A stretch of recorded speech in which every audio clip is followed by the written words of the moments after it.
Okay. We like 3 days dating 5 months. We got married July the 31st, 1946. Rex was working at Turner's, I was farming, then I went to work at McNear's Shirt Factory. Then I went to work at J.C. Penney Warehouse. And we decided we'd farm, so we both quit and we tried to farm for a while. In 1951 we had our glorious event. Bradley Davis Templeton was born.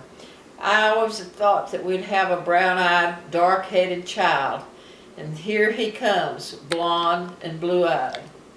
And but he was extra special, and he loved Mama so much better than he did me. But anyway, he started school on my birthday, which was the 22nd of August. Was the first day of his school. And he was a great student. He really was, but when he was about 13 years old, Mama got sick. She had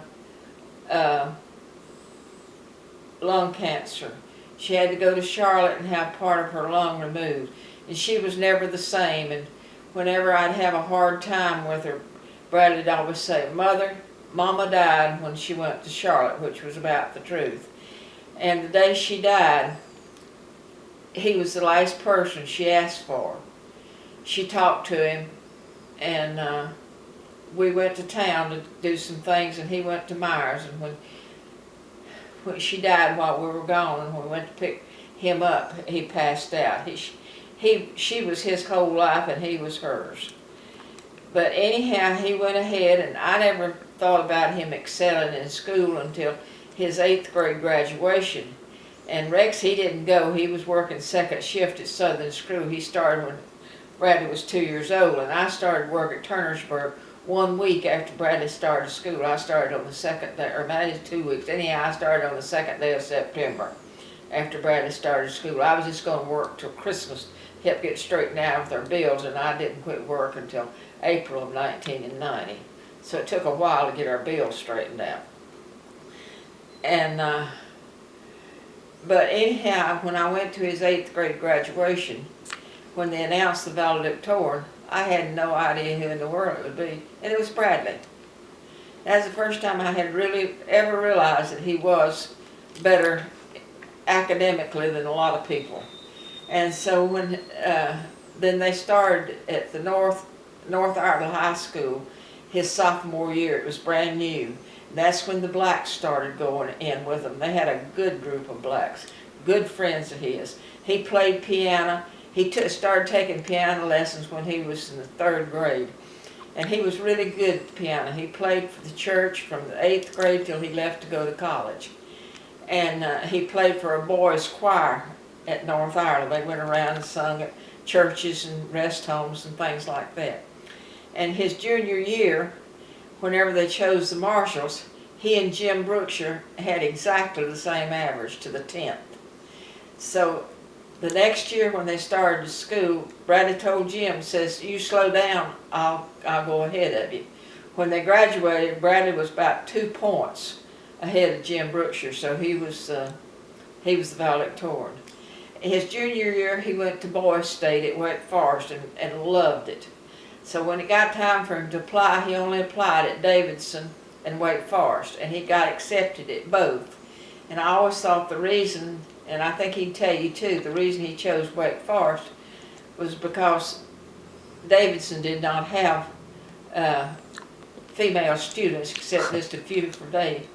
And he told me before he left that he was going to find his wife at Wake Forest. Well, it went on, he dated some, but nobody seriously. And the first person he ever dated for his junior-senior banquet the year he was a junior just got killed this week, Marcia Engelbert. But anyhow, when he went ahead and he was going to be a history professor. And he got thrown in with a bunch of pre-med students and had a biology counselor. So the first thing I knew, he was going to be a doctor. I didn't like it, and I kind of made fun of him, and I always kind of hated I did. But I did, because I wanted him to be a lawyer so bad because I didn't get to be. And so anyway, for his last semester when he came home at Christmas, he'd always worked 2 jobs. He'd worked the library and a lab instructor, chordate anatomy. So he said, can y'all make it if I just work the lab and not work if I just work the library and not work the lab? And we told him, yeah. He said he hadn't had no time to have much fun. So he went on back to school, and the first day after he went to school, he called me and he said, Mother, I'm not going to be happy if I'm not instructing in lab. And says, the professor has come personally and asked me to take the freshman biology lab. And I said, well, you won't like that. And he said, well, I told you I was going to get me a wife before I left from here, and I've not found her. He says, maybe I'll find her in there. His first lab class, he called me. He said, there's the cutest girl in my biology lab class that I ever saw. He said, she's as cute as a button. And I said, what's her name? He said, I think it's Debbie. And I said, well, did you ask her for a date? He said, well, she wouldn't date the likes of me. I said, well, you're not so bad. So in a day or two, he called back and he had a date with her to go to a concert that they had to attend. Then he called back another day and he said he was going to take her to the movie the night before the concert. Well, the morning after the movie, he called. He said, Mother, I had the awfulest time I ever had in my life. Said a hole come in my radiator, and said we jumped it off 2 or 3 times on Silas Creek. But we didn't get about 2 miles from the campus until we had to park it and hitch a ride back. He said when I got back, he had the only TV in the suite, and it was during the ACC tournament, and I guess the ACC, yeah, I think it's the ACC tournament, and his room was full of boys. So she sat in there with the boys, and he says, she will never go out with me again.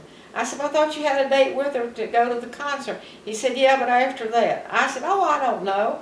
I said, Mom always said a bad beginning made a good ending. So anyway, a few weeks after that, he brings her home on a Sunday afternoon, and I thought she was a cutie. Well, not long after that till he invited us down or maybe that, I believe that was the first. I believe he invited us down to meet her, and we went out to eat, and I believe that's what it was. And then he brought her home on a Sunday afternoon, and then he calls and he says, I'm going to bring her home for the weekend. Well, I was in the process of putting new drapes in the house, and I didn't have no window covering. And I said, you can't bring her home now. And he says, well, I am. I said, well, you just can't. I've not got no window coverings up. And he said, well, I'm going to bring her home. He says, I need to know whether she likes the way we are. Or whether I says, if that's serious, he says, it is with me. And says, if she don't like the way we live, it's time I cut it off. So I got Ozell on the ball, and we finished the drapes and got them hung. Well, in July, she came down for a week to spend a week's vacation. At the end of the week, she decided she wanted to stay another week. She called and asked her folks, and they said she could stay another week.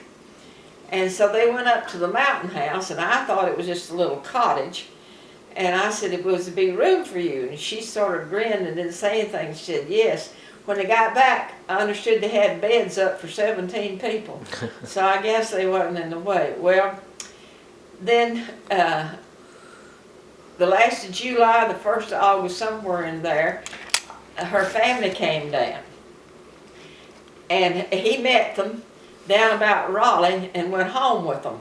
And when he came back home, he told me that day, he says, if they treat me all right on their grounds, he says, I'm going to ask her to marry me. So when he came home, he had asked her. And at Halloween, he gave her a ring. At Thanksgiving, we went up there. We didn't want him to get married then, and they didn't want her to get married then. She had 2 more years of college, and he was in his first year of med school. But they informed us that they was going to get married with or without our blessing. So we gave them our blessing real quick like. So on July the 27th, 1974, they got married. And Bradley said to many of a time he'd never got through med school if it hadn't been for Greta. Greta graduated, she worked at a steakhouse, and he finished med school. They moved to Roanoke and bought him a house. And I think it's on Willetta Drive. And then his second year, 1979, they brought into the world beautiful Julie on July the 21st. And then December of 1980, they moved to Wilkes County. And Brady opened up his practice the 1st of January. And then in 1981 came my love of my life, little old Davis. I was born in 81. 83. 83. I'm sorry, 83. 83, you're right, it was 83. Yes, I'm right. And I thought he was just, well, he's just always been precious to me. And so is Julie. I don't know, I remember one of my co-workers said I was so crazy about Julie. Said she felt sorry for the baby that was coming because she knew that it would never get the love from me that Julie has. But I think I've done pretty well loving him. And so I guess you know the story from then on. Yep.